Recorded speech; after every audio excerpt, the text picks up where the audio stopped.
신성모독을 하였도다 하는 제목으로 오늘 본문의 말씀을 함께 상고하겠습니다.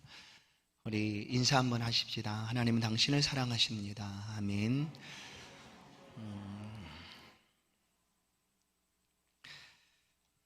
우리에게 주어진 시간들이 얼마나 소중한가는 사람마다 좀 차이가 있을 수도 있습니다. 얼마 남지 않은 시간을 보내고 있는 사람이라면 분초가 초까지로 너무나 소중하겠죠. 그러나 일상을 아무렇지도 않게 살아가고 있는 우리들에게 있어서 이 시간들이 과연 소중한가 하는 것은 좀 다르게 받아들여집니다.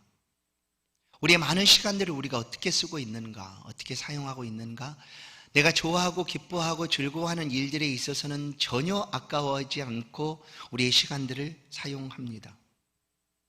그리고 말합니다. 이 시간이 왜 이렇게 빨리 가지? 이 즐겁고 재미있는 시간들이 속히 지나가는 것을 안타까워합니다. 우리 그 많은 시간들 가운데 과연 하나님 앞에 우리가 드리고 있는 이 예배의 시간들은 어느 정도의 퍼센트를 차지하고 있을까? 어쩔 수 없어서 드려지는 시간인가? 아니면 내가 기쁨과 즐거움으로 하나님 앞에 드리는 시간인가? 우리 인생에서 무엇을 소중하게 여겨야 되는지는 우리가 다 알고 있습니다. 기억합니다. 그러나 그 소중한 것을 소중하게 여기고 살아가는 것은 또 다른 것이죠. 내가 마음을 먹는다고 해서 그 소중한 시간들을 소중하게 여기고 살아가느냐? 그러지 못할 수도 있습니다. 그러나 최소한 우리의 삶에서 예수 그리스도를 섬기고 하나님을 믿는 신앙의 삶을 살아간다고 하는 것은 우리에게 주어진 이 예배의 시간을 소중하게 여기는 것입니다. 내가 즐거워하고 기뻐하고 행복해한 시간들을 시간이 어찌 그렇게 빨리 가는가 라고 여기듯 우리 가운데 주어진 예배의 시간들 또한 하나님을 섬겨가는 시간들을 그런 마음으로 맞이하고 만나야 된다라는 것을 우리는 기억해야 합니다. 그냥 누군가는 흘리고 지나갈 시간이지만 우리에게는 너무나 소중한 시간입니다. 그리고 이 시간은 분명히 하나님이 기억하시고 기뻐하시고 마침내 칭찬해 주시는 그런 복된 시간이리라 분명히 믿습니다. 오늘 본문은 예수께서 신성모독하였도다 하고 예수를 붙잡고 모독하고 또한 비방하고 또 침뱉고 멸시하는 그런 내용들이 담겨져 있습니다. 물론 예수께서 십자가에 못 박히시기 바로 직전의 상황들이죠. 가룟 유다의 배신으로 예수님께서 동산에서 붙잡히시게 됩니다. 겟세마네 동산에서 예수님 붙잡히셔서 그 밤에 예수님은 목요일 밤 아니면 금요일 새벽이겠죠.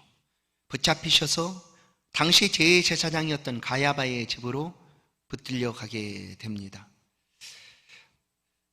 왜 대제사장과 또한 서기관들, 당시 유력하다 여겨지는 종교 지도자들은 예수를 붙잡으려고 했을까? 예수님께서 행하시는 그 삶의 자리에 많은 사람들은 예수님을 따랐습니다.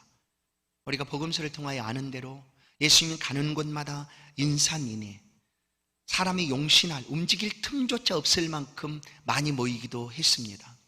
그리고 그 앞에서 고침받고 귀신이 내어 쫓겨가고 또한 위로를 받는 그런 일들에 많은 군중들이 예수님을 따라다녔습니다. 그런데 유독 이 종교 지도자들은 예수 그리스도를 따르지를 않습니다. 당시 종교 지도자들이라고 하면 유대인들의 중심인 성전이죠. 유대인들은 언제나 성전 중심의 삶을 살았으니까 그 성전을 관리하고 돌보고 또한 성전에서 하나님을 제사하고 예배하는 일에 중심이 되었던 사람들입니다. 근데 왜 이들은 예수를 따르지 못했을까? 오늘 우리가 생각해 보는 것은 그들 앞에 예수 그리스도가 계시는데 그들은 예수를 따르기보다 어떻게 하면 예수를 붙잡을까 하는 일에 관심을 두었다라는 거죠. 이유는 무엇일까? 그것은 그들이 가졌던 그 많은 소위 말하는 기득권이라고 하는 것들이 있죠. 성전에서 얻을 수 있는 그들이 행하고 존경받을 수 있는 그런 모든 것들을 빼앗기고 싶지 않다는 것입니다. 한 번은 예수께서 성전에 오셔서 행하신 일들이 있습니다. 귀신을 내어 쫓고 또 성전에서 장사하는 사람을 내어 쫓고 하는 그 일들이죠. 그래서 예수님께 그들은 묻습니다. 당신 도대체 뭔데? 누가 당신에게 그런 권세를 주었느냐라고 권세에 관한 질문을 하게 되죠. 그 이유는 뭘까요? 그것은 이 종교 지도자들이 자신들이 가지고 있었던, 자기들만이 할 수 있었던 그런 모든 것들을 알 수 없는, 도대체 누군지도 알 수 없는 그 예수라는 사람이 그 일을 행하고 있다는 것이 불쾌하게 여겨지는 것입니다. 그래서 그 하는 것을 방해하고 도대체 무슨 이유 때문에 그러느냐 하고 어떻게 해서든지 예수께서 행하신 그 모든 일들을 막고 또 마침내 그를 붙잡아 죽이고자 했다라는 것이죠. 그러면 종교 지도자들은 예수께서 메시아라는 사실 몰랐을까? 유대인들은 메시아 대명사상으로 예수님 올 당시에도 물론 가득 차 있었습니다. 언제 예수께서 메시아가 오시는가? 그런 구약에 있는 말씀들을 그들은 중심으로 살았기 때문에 구약에서 말씀하고 있는 메시아가 어떻게 올 것이다라는 그런 것들을 누구보다도 잘 아는 사람들이 바로 종교 지도자들이었습니다. 그런데 그들 앞에 메시아로서 예수 그리스도께서 와 계시는데 그들은 깨닫지를 못합니다. 그리고 알지를 못합니다. 예수께서 태어나신, 출생하신 나사렛이란 동네, 나사렛 사람이라고 불려졌던 예수님. 야, 그래서 내온과 맞지 않아. 저 사람은 전혀 메시아가 될 수가 없어. 메시아 예언에 등장하는 그 지명과도 다르지. 그래서 이 뒤로 메시아가 아니다라고 그들은 미뤄두었습니다. 뿐만 아니라 귀신을 내어쫓는 그 일들을 보고도 예수님께 그들은 얘기합니다. 저가 귀신의 왕 바알세불을 힘입고 귀신을 쫓아낸다. 그러니까 귀신과 마귀들과 사단과 한패다라고 예수 그리스도를 향하여 그렇게 말합니다. 그리고 그들이 예수를 메시아로 인정할 수 없고 믿을 수 없었던 이유 중에 하나는 오늘 본문에서 말씀하고 있는 신성모독이었습니다. 신성모독을 예수께 씌웠습니다. 나는 하나님께로 보냄을 받은 사람이다. 아버지와 나는 하나다 라고 예수께서는 말씀을 하셨습니다. 제자들에게도 가르치셨고 제자들이 아버지를 보고자 원할 때 어찌하여 아버지를 보여달라고 말하느냐, 내가 너희와 함께 있었는데 하고 아버지와 나는 하나다라고 말씀을 하시고, 아버지께서 내게 주신 말씀이 아니면 나는 단 한 말씀도 하지 않는다, 아버지께 주신 말씀을 한다라고 예수님께서 말씀을 했습니다. 그래서 이 유대인들 종교 지도자들이 볼 때 예수의 그 모습은 그들이 알고 있었던, 그들이 가지고 있었던 계명 속에 10계명중 3계명을 어기는 아주 엄청난 사건이었죠. 그것이 바로 신성모독이었습니다. 제 3계명은 여호와의 이름을 망령되이 일컫지 말라. 이것이 얼마나 유대인들에게 중요한 계명이었는가 하면은, 물론 우리가 가지고 있는 이 성경은 사본입니다. 사본. 성경이 맨 처음 기록됐던 그 원본들은 어디 있는지 알 수 없어요. 사본으로 기록된 것만, 그것을 통해서 우리가 오늘날 이 성경을 우리가 보게 되는 거죠. 그런데 이 사본, 성경을 필사해서 남기고 또 다시 사본을 만들어가고 있는 사람들이 서기관들입니다.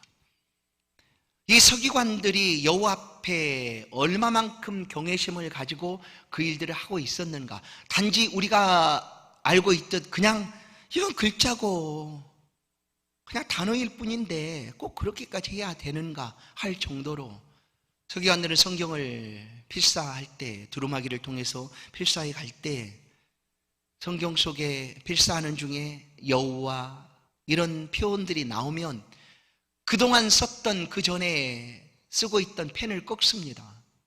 그리고 새로운 펜을 가지고 여호와라고 씁니다. 그리고 또다시 그 펜을 꺾고 다른 펜으로 시작을 하죠. 그 예입니다, 예, 이거는. 그리고 감히 그들의 입으로 여호와라는 표현을 할 수가 없었어요. 그래서 여호와라고 표현하지 않고 야훼라라고 이렇게 바꿔서 표현하기도 합니다. 그만큼 하나님에 대한 경외심을 가졌던 유대인들입니다. 그런데 예수께서는 오셔서 서슴지 않고 그 하나님에 대해서 말하는 거예요. 나와 아버지는 하나다 하고 얘기합니다. 아버지께서 나를 보냈다. 나는 본래 아버지와 함께 있었다 하는 이야기들을 서슴지 않고 하는 것이었어요. 그래서 이런 예수를 보고 그들은 믿을 수가 없었습니다. 메시아라면 저렇게 할 수가 없다 하고 예수 그리스도를 받아들이지를 못했습니다. 예수를 그들 눈앞에서 보고 그들이 메시아로 받아들이지 못한 이유 중에 또 하나는 무엇이었을까? 그것은 바로 그들의 눈이 가리워져 있었기 때문입니다. 그럼 그들의 눈이 왜 가리워져 있을까?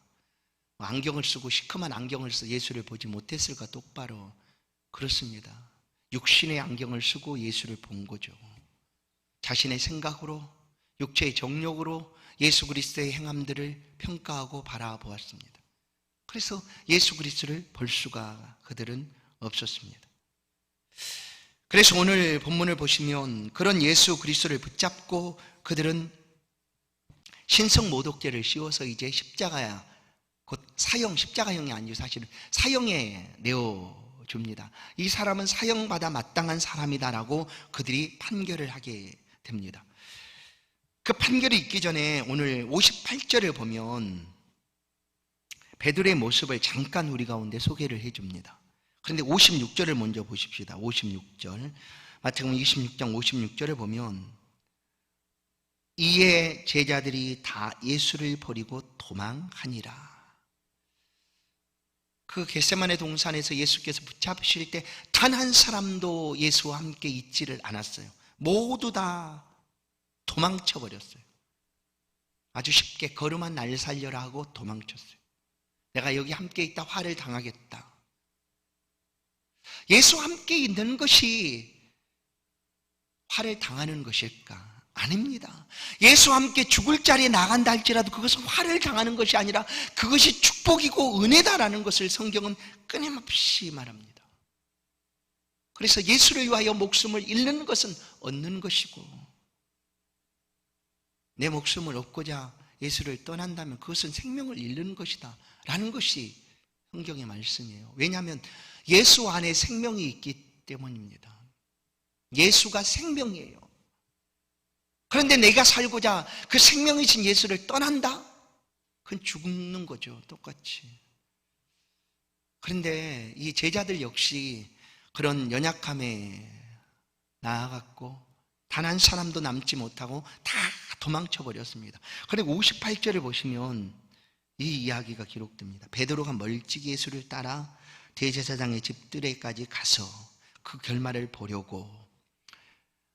그럼 베드로는 왜 따랐을까?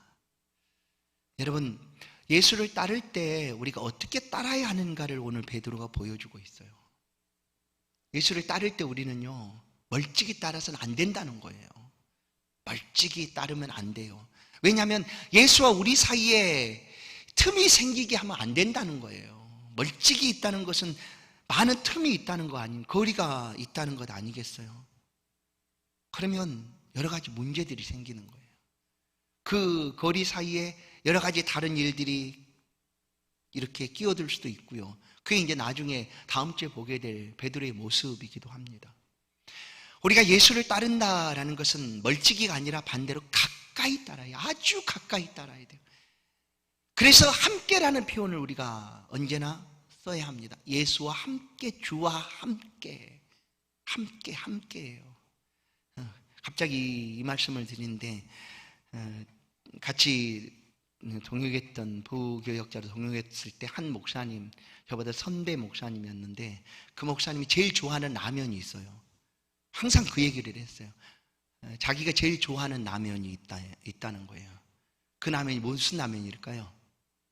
그렇죠. 와, 여러분 어떻게 그 잘 알아요? 여러분도 좋아하시나 봅니다. 함께라면 너무나 좋아한다는 거예요. 함께라면. 그래서 처음에는 그게 무슨 말인가 그랬어요. 근데 참, 역시 목사님 참 신령하시구나 이런 생각했는데, 함께라면 너무 좋아한대요. 성도 여러분, 오늘부터 뭐 진땡땡 뭐 신땡땡 이런 것보다 함께 이런 걸 좋아하세요. 함께 라면을 많이 좋아해요. 주와 함께 라면을 좋아하세요. 주와 함께 라면 그냥 오케이, 나는 그것 보지도 않고 나는 너무나 좋아요, 이렇게 하세요. 맞습니다. 우리는 언제나 주와 함께 있어야 돼요. 함께. 주와 우리 사이에 거리가 멀어지게 하지 마십시오. 그 마귀는요, 틈을 비집고 들어온 게 마귀예요. 그 마귀가 틈을 참 좋아한다는 거예요. 그래서 성경은 부부 사이에도 분방하지 말라는 이유가 바로 그런 이유예요. 떨어지지 말라는 거예요. 왜냐하면 그 틈이 생기면 그 틈을 비집고 우리 가운데 다가오는 유혹, 죄의 유혹, 시험들이 있기 때문이에요. 우리가 예수를 따른다는 거 아주 가까이 따라요. 아주 밀접하게 손잡고 따라가야 돼요. 함께 가야 돼요. 함께. 할렐루야. 여러분, 베드로처럼 멀찍이가 아니라 우리 성도 여러분들 함께 주를 따라갈 수 있기를 주의 이름으로 축원합니다. 예수께서 붙잡히셔서 공회로 이제, 근데 참 얼마나 이 상황들이 이제 뭐 요즘 법을 따지, 법과 공정, 뭐 상식 뭐 이런 거 따지잖아요. 거기 붙여보면 전혀 아니에요. 사실 이렇게 공회가 열릴 수가 없거든요. 그러나 이 예수를 붙잡기 위해서 그 밤에 대제사장의 집에서 공회가 열렸어요. 그러니까 회의죠. 최고회의. 어떤 것을 결정하기 위한 최고회의가 그 밤에 그들이 그냥 모였어요. 모여서 예수를 위하여 지금 공회에서 예수를 이제 그 죄를 묻기 위해서 신문하고 있는 모습이 바로 본문의 내용입니다. 59절을 보면 대제사장과 온 공회가 한 가지로 예수를 치고자 거짓 증거를, 여기서부터 틀린 거예요. 거짓 증거를 찾고 있다라고 얘기하고, 거짓 증거. 아니, 증거를, 예수를 치려고 하면 참 증거를 찾아야지, 맞지 않습니까? 그러나 이들은 처음부터 불의하게 예수를 그냥 싫은 거예요. 뭐예요? 자기들의 기득권과 자기가 원하는 대로 합당하지 않다라는 거예요. 저 예수가 설치고 있으면 우리의 자리는 좁아지고 우리가 얻을 유익들은 사라지고, 그러니 예수를 내몰자. 그러나 여러분, 신앙이라는 것은, 믿음을 갖는다는 것은 이런 거예요. 내 것은 작아지고 예수가 커지면 그것이 정말 좋은 믿음이에요. 점점 커지는 믿음이에요. 처음엔 내 것으로 가득 차 있던 우리의 삶이 나는 작아지고 점점 우리의 삶의 많은 부분이 예수와 함께, 예수 안에 가득 차게 된다면 그것이 정말 좋은 믿음이며, 그것이 믿음이 성장했다라고 표현하고 믿음이 큰 믿음이라고 말하지 않을까. 그런데 이 종교 지도자들은 그들 안에 예수를 둘 자리가 없었어요. 그래서 예수를 어떻게 하면 해야 할까, 죽일까, 그리고 이제 합당하게, 법적으로 불이하게 아니라 합당하게 우리는 이 일을 판결을 내렸다 하기 위해서 거짓 증거를 찾았어요. 찾았지만 합당한 증거를 그들이 얻을 수가 없었다. 여러 명이 왔다고요. 여러 명이 와서, 내가 저 사람 하나님 앞에 이런 일을 한 거를 내가 알고 있어요. 하지만 그것을 증거로 채택할 수 있는 그런 것들이 없었다라는 거예요. 그런데 그 중에 61절 어떤 사람이 왔어요. 두 사람이 왔어요. 그리고 이렇게 말해요. 이르되 이 사람의 말이 내가 하나님의 성전을 헐고 사흘 동안에 지을 수 있다 하더라. 이건 예수님이 하신 말씀이에요. 그런데 이 사람은 이 말씀을, 예수님의 말씀을 이렇게 3년이 지나고도 기억하고 있다는 것이 얼마나 놀라운 일이에요. 그런데 그 좋은 것을 가지고 예수를 위한 거짓 증언을 하는 자가 되는 거예요. 예수께서 요한복음 2장을 보면 이제 공생이 시작할 때죠. 그때 예수님께 성전에 들어가셔서 예수께서 성전을 헐라 내가 사흘 동안에 일으키리라 하고 말씀을 합니다. 그러자 유대인들이 이 성전은 46년 동안에 지었거늘 내가 3일 동안에 일으키겠느냐 하더라. 그러나 예수는 성전된 자기 육체를 가리켜 말씀하신 것이라 라고 말씀을 합니다. 그게 바로 이제 요한복음 2장에 있는 말씀이고, 이때가 예수께서 공생애를 시작하고 있을 그때였습니다. 그런데 오늘 이 신문을 받고 있는 자리에서 이 두 사람이 와서 한 얘기는 3년이나 지나서 그것을 기억하고 있다 하고 있는 말이다라는 거예요. 대단한 거 아니에요? 예수의 말씀은 그렇게 기억하고 있었는데 그 기억된 그 말씀을 잘못 사용하고 있는 거예요. 야, 예수께서 그렇게 하신 말씀을 그때서부터 잘 듣고 예수를 따랐다면 얼마나 놀라운 사람이 됐겠습니까? 그런데 겨우 그 좋은 말씀을 기억하고도 오히려 예수를 칠 거짓 증인이 되어서 그 자리에 서 있다라는 것은 참으로 슬픈 일이죠. 종종 예수를 안다고 믿는다고 말하다가 나 그거 다 알아, 내가 당신보다 성경도 더 잘 알지 하면서 그 좋은 하나님의 말씀을 붙들고 하나님의 영광을 가리는 일에 앞장서는 사람이 있습니다. 하나님의 말씀이 우리 가운데 들려질 때 그것이 생명이 되어서 우리의 삶을 형통하게 살아가도록 하는데 그 말씀을 그렇게 잘못 이용해서 오히려 생명이신 그리스도 예수를 막고 방해하고 또한 그것들을 무너뜨리려고 하는 일에 사용하고 있다. 얼마나 안타까운 일입니까? 예수께서 하시는 말씀처럼 차라리 내가 태어나지 않았으면 좋을 뻔하였다 하지 않겠어요? 여러분, 우리에게 주신 하나님의 말씀은 그 말씀을 듣고 그 말씀을 붙들고 하나님을 위해서, 하나님의 영광을 위해서 살아가라는 것이지, 야, 그 말씀 예수가 그렇게 했어, 내가 그 증인이야, 그러니 저 예수는 죽어 마땅한 사람이야, 하나님을 모독하고 있는 것 아니야 하고 그렇게 사용하라고 하시는 말씀이 아니다라는 거예요. 그런데 이 말씀을 하게 되자 예수께서 아무런 반응을 하지 않습니다. 그러자 이제 그 대제사장들은 목이 탄 거, 아주 그냥 이제 그냥 뭐라고 그럴까요? 뭔가를 결정을 해야 되고 보란 듯이 증거를 찾아서 봐라, 이러니까 이 사람은 사형이다 라고 이렇게 언도를 해야 되는데 그럴 만한 특별한 증거가 없다라는 거예요. 그래서 이제 그들이 직접적으로 예수께 묻습니다. 신성 모독의 증거를 찾지 못하자 직접으로 묻어요. 53절, 예수께 침묵하시거늘 대제사장이 이르되 내가 너로 살아계신 하나님께 맹세하게 하노니, 이제 물어요. 직접 내가 하나님의 아들 그리스도인지 우리에게 말하라. 예수께서 이 말을 왜 대제사장이 하고 있는지 어찌 모르겠습니까? 예수님은 그 예수님의 자의식, 내가 하나님이 보내신 아들이다, 하나님께서 보내신 독생자다 하는 것을 언제 알게 되었을까? 그것은 뭐 신학적으로 많은 연구가 필요하고, 어떤 사람은 세례 받을 때, 공생을 시작할 때, 어떤 사람은 또 광야로 가서 40일 기도하고 할 때 언제 알았을까 하는 그런 신학적인 이야기, 분분한 이야기는 있지만 예수께서는 분명히 아셨다라는 거예요. 자신이 하나님께로부터 보냄을 받은 메시아라는 사실을 예수님 아셨어요. 그러니 아신 그분께서 어찌 그걸 피할 필요가 뭐 있겠습니까? 묻자 예수께서 이렇게 말해요. 64절, 내가 말하였느니라 라고 얘기해요. 내가 말하였느니라. 이 말을 하는 순간 이 대제사장들은 만세 됐다 이렇게 하는 거예요. 만세.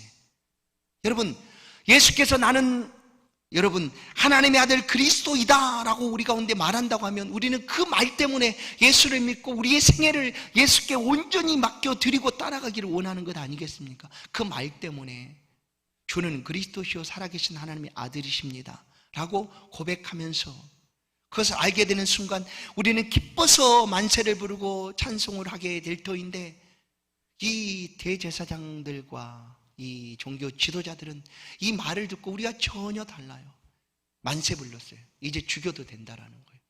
뭐 때문에? 얘는 메시아도 아니고 우리가 보듯이 우리 혼자 들은 얘기도 아니고 여기에 있는 모든 사람들이 다 들었으니 무슨 증인이 필요하냐? 지금 봐라, 예수가 저 입으로 그가 하나님의 아들이라 라고 말하고 있지 않느냐? 다른 증인이 무엇 필요하냐라고 그들은 예수께서 하신 말씀을 붙잡아 예수를 향하여 신성모독죄를 씌우게 됩니다. 손뼉을 치고 만세를 부르는 것이죠.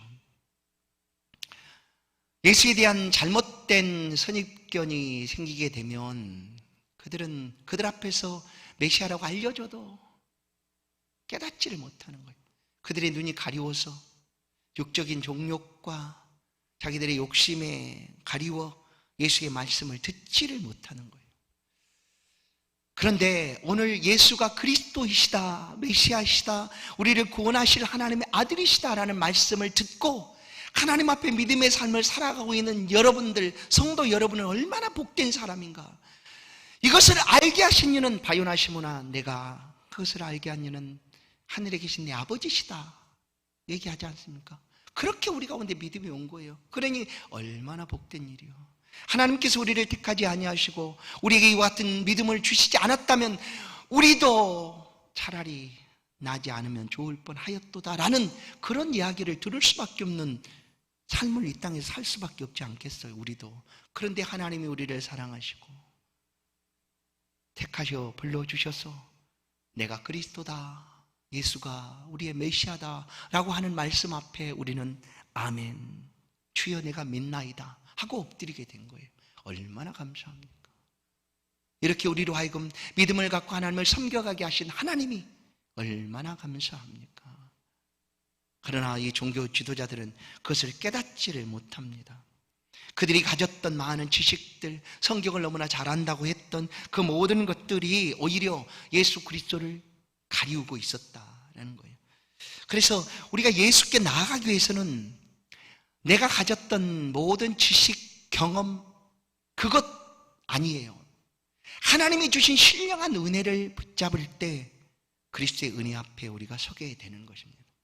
그래서 바울과 같은 사람은 얼마나 뛰어난 사람인지 성경에 있는 그대로 보면 그냥 기록된 그 말씀만 봐도 정말 뛰어난 인물이었습니다. 왜냐하면 세계사 속에서도 이 바울, 이 철학자들 사이에서도 인정할 만한 그런 출중한 지식을 가지고 있었던 그 시대 사람이었어요. 그런데 그가 고백하는 것이 이겁니다. 바울이 오히려 그가 가졌던 모든 지식들을 가지고는 메시아이신 그리스도 예수를 알 수가 없기 때문에 나는 내 모든 것을 버리노라 라고 선언하는 거예요. 버리겠다라고 선언해요. 왜냐하면 그것 때문에 그리스도를 아는 것이 가리워지니까 나는 버린다라고 얘기하는 거예요. 버린다. 그런데 의미 없다라는 표현은 아닙니다. 여러분이 지금껏 어떤 뭔가를 배웠고 삶을 통해서 가졌던 지식과 경험들이 의미 없다라는 얘기가 절대 아니에요. 예수 그리스도를 위해서 예수를 믿는 일에 있어서 이것이 방해하지 않도록 멈추겠다는 의미지, 그것이 쓸모없고 아무짝에도 소용없는 것이니까 나는 오직 예수 믿는 것만, 난 공부도 필요 없고 내게 주신 재능을 따라 일하는 것도 필요 없고 오직 예수 믿는 것만, 그게 최고야, 이렇게 하는 얘기가 아니라는 거예요. 그리스도를 아는 것이 더 놀랍기 때문에, 그것과 과연 견줄 수가 없기 때문에 내가 이것을 내려놓는다 하는 거예요. 그런데 지금 보세요. 종교 지도자는 그것 때문에 그들이 가졌던 지식, 그들이 가졌던 경험, 그들이 가지고 있었던 그 많은 것들 때문에 예수를 보지를 못하는 거예요. 내려놓지를 못하고 오히려 예수를 버리게 되는 거예요. 그것을 붙잡기 위해서. 그래서 예수가 보이지 않은 겁니다. 그러나 이것을 내려놓으면 예수 그리스도를 볼 수 있고 메시아이신 예수 그리스도를 만날 수가 있다라는 거죠. 그래서 이들은 사람들 앞에서 보아라, 더 이상 무슨 증언이 필요하겠느냐, 증인이 필요하겠느냐, 우리 앞에서 이렇게 자기가 입으로 나는 하나님의 아들이다 했으니 얼마나 하나님을 모독하는 행위이냐 하고 죄를 씌워서 신성모독죄를 예수께 씌워서 그를 사형에 내어주었다. 그런데 여러분, 예수가 하나님이십니다. 여러분, 예수 그리스도께서 하나님이세요. 오늘 오전의 말씀처럼 말씀이 육신에 우리 가운데 거하심에 우리가 그의 영광을 보니 아버지의 독생자의 영광이요 은혜와 진리가 충만하더라. 예수 그리스도께서 그렇게 우리 앞에 와 계시는데 예수를 보지를 못한 거예요. 그리고 오히려 그 예수를 향하여 당신은 신을 모독한 하나님의 이름을 망령태 일컫는 사람이야. 그러니 율법대로 죄를 지고 죽어 마땅한 사람이야 하고 그냥 언도를 꽝꽝 내린 거예요. 그렇게 그 자리, 그 밤에, 그 새벽에.